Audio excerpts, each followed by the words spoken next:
Kuartal kedua pertumbuhan negara dikatakan naik 7%. Sahabat tahu kan, masyarakat kita sangat limit sekali pengetahuannya. Memang selama 20 tahun ini cara memimpin negaranya seakan tidak meminteri rakyat tetapi malah membodohi rakyatnya. Jadi data 7% ini salah? Ya enggak, bukan salah. Data itu benar 100%. Tetapi pemahaman masyarakat yang awam, terutama pengagum pejabat-pejabat saat ini, salah memahami arti naik 7% itu yang memang digiring ke arah tidak paham. Demikian juga oposisi. Itulah mengapa New Mind tidak impress dengan oposisi, tidak mau gabung dengan oposisi, karena memang aneh dan gak paham bernegara semua. Semuanya politikus, bukan negarawan. Sisanya barisan pasukan yang dikatakan penjual agama yang kalah dengan mereka yang pakai kampanye kebinekaan yang didukung dengan cuan yang besar. Begitu angka 7% kuartal kedua naik, oposisi bengong. Gak ngerti atau malah nuduh data tersebut hoax. Sementara pengagum pejabat mengatakan tuh naik kan, hebat kan pejabatnya. Sementara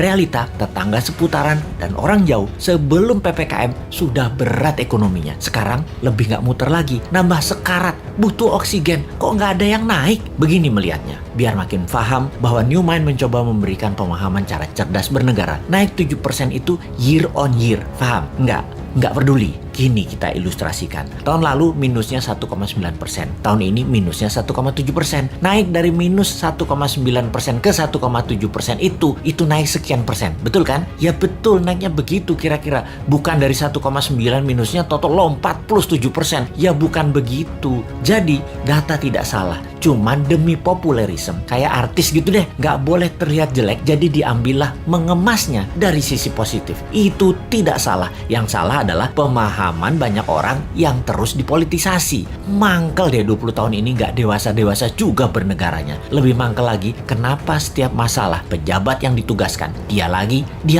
Ini menunjukkan apa? Tidak ada yang mampu, atau dia tidak paham mengelola, atau manajerialnya lemah, atau dia memiliki gaya kepemimpinan yang lain, yaitu gaya kepemimpinan yang menugaskan anak buah, dan kalau anak buah salah, anak buahnya yang disalahin karena ketidakmampuan tersebut. Posisinya kayak menang, kayak raja. Kalau kayak gini ini bukan leader yang baik. Kalau di perusahaan ya, seorang direktur memanggil 5 manajer di bawahnya dan menugaskan masing-masing departemen harus untung, harus membuat profit. Bayangin, buat profit itu kalau di perusahaan. Kalau menteri mah nggak buat profit, hanya menyelesaikan masalah non cash. Harusnya gampang ya. Lalu manajer tadi tidak ada yang menghasilkan profit. Direksi tadi marah-marah. Kenapa? Target tidak tercapai. Manajer balik lagi kerja, nambah runyam, bukan nggak profit malah rugi. Direksinya nambah marah-marah. Ketika laporan ke pemegang saham, direksi mengungkapkan kinerja manajernya. Entah bagaimana, mungkin karena shareholdernya bukan orang pintar juga, mereka banyak yang setuju memang manajernya yang nggak bisa kerja, setuju dengan direksi. Di sisi shareholder, ada shareholder yang minoritas yang mengatakan bukan, itu direkturnya yang tidak bisa mengajarkan manajernya, tidak directed leader,